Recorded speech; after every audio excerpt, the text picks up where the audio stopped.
حضور داتا گنج بخش علی حجویری رحمۃ اللہ تعالی علیہ آپ بہت بڑے ولی کامل تھے۔ آپ کو گنج بخش اور فیض عالم کہا جاتا ہے، یعنی کہ گنج بخش خزانے لٹانے والے، فیض عالم جہاں کو فیض دینے والے۔ آپ حضرت شیخ ابو الحسن خطلی رحمۃ اللہ تعالی علیہ آپ کے مرید تھے۔ آپ فرماتے ہیں کہ ایک مرتبہ میں اپنے پیر و مرشد کو وضو کروا رہا تھا، اچانک آپ فرماتے کہ میرے دل میں خیال آیا کہ جب سب کچھ تقدیر میں لکھا جا چکا ہے تو پھر لوگ پیر کی غلامی اختیار کیوں کرتے ہیں۔ یہ خیال آپ فرماتے کہ میرے دل میں آیا تھا، مگر قربان جائیے پیر آخر پیر ہوتا ہے، مرشد آخر مرشد ہوتا ہے، رہبر آخر رہبر ہوتا ہے، رہنما آخر رہنما ہوتا ہے، ولی آخر ولی ہوتا ہے۔ آپ فرماتے ہیں شیخ ابو الحسن خطلی رحمۃ اللہ تعالی علیہ آپ نے فرمایا بیٹا تمہارے دل کا خیال میں نے جان لیا ہے۔ پھر آپ کے اس اشکال کا جواب دیتے ہوئے آپ نے فرمایا تمہیں معلوم ہونا چاہیے کہ اللہ پاک کے ہر حکم کے لیے کوئی سبب ہوتا ہے، یعنی یہ دنیا دار الاسباب ہے، یہاں جو کچھ بھی ہوتا ہے اسباب کے تحت ہی ہوتا ہے۔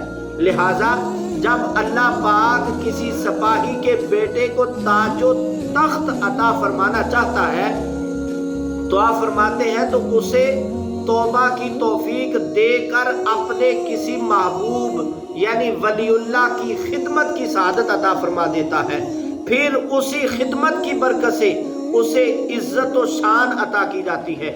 اللہ تعالیٰ قرآن میں ارشاد فرماتا ہے یا ایھا الذین آمنوا اتقوا اللہ وابتغوا الیہ الوسیلہ، اے ایمان والو اللہ سے ڈرو اور اس کی طرف وسیلہ ڈھونڈو۔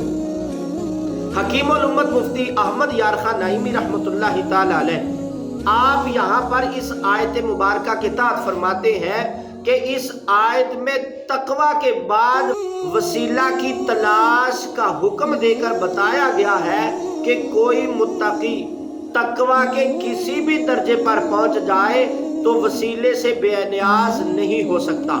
لہٰذا کوئی متقی مسلمان یہ نہ سمجھے کہ میں تو متقی ہو گیا ہوں، اب مجھے اللہ پاک تک پہنچنے کے لیے کسی وسیلہ کی ضرورت نہیں ہے۔ جیسے ہر مومن اعمال اور تقوی کا حاجت مند ہے، یوں ہی ہر متقی جو ہے، ہر پرہیزگار جو ہے وسیلے کا محتاج ہے۔ اللہ اکبر۔ معلوم ہوا کہ آدمی نیک اعمال کر کے چاہے کتنے ہی بلند مقام پر پہنچ جائے، کتنا ہی بلند رتبے پر وہ پہنچ جائے، اگر وہ اللہ پاک کا قرب حاصل کرنا چاہتا ہے تو اسے بھی پیر بنانا چاہیے، اسے اپنا مرشد بنانا چاہیے، کسی کامل کی ضرورت ہوتی ہے، اور پیر کے بغیر اس راہ کو پار کرنا ناممکن ہے۔ دیکھیے حضور سیدی و مرشدی حضور غوث اعظم رضی اللہ تعالی عنہ آپ کتنے بڑے ولی اللہ ہیں، آپ پیدائشی ولی ہیں۔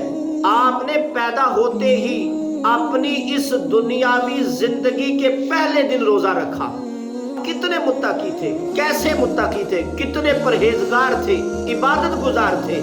آپ نے بھی اپنا پیر بنایا، اپنا رہبر بنایا، اپنا رہنما بنایا، اور حضور داتا گنج بخش علی حجویری رحمۃ اللہ تعالی علیہ آپ بھی پیدائشی ولی ہیں، آپ نے بھی اپنا پیر بنایا، اور حضرت امام اہل سنت حضرت امام احمد رضا خان فاضل بریلوی رحمۃ اللہ تعالی علیہ آپ بھی پیدائشی ولی ہیں، آپ نے بھی اپنا پیر بنایا۔ اس کے علاوہ آپ بڑے بڑے اولیاء کرام کی سیرت پاک کو پڑھ کر دیکھ لیجئے، ان سب نے پیر بنایا، کسی نہ کسی جامع شرائط کے پیر کے ہاتھ پر بیعت کی، تب ہی قرب الہی کی راہ کو پار کیا اور ولایت کے بلند مقام پر پہنچ گئے۔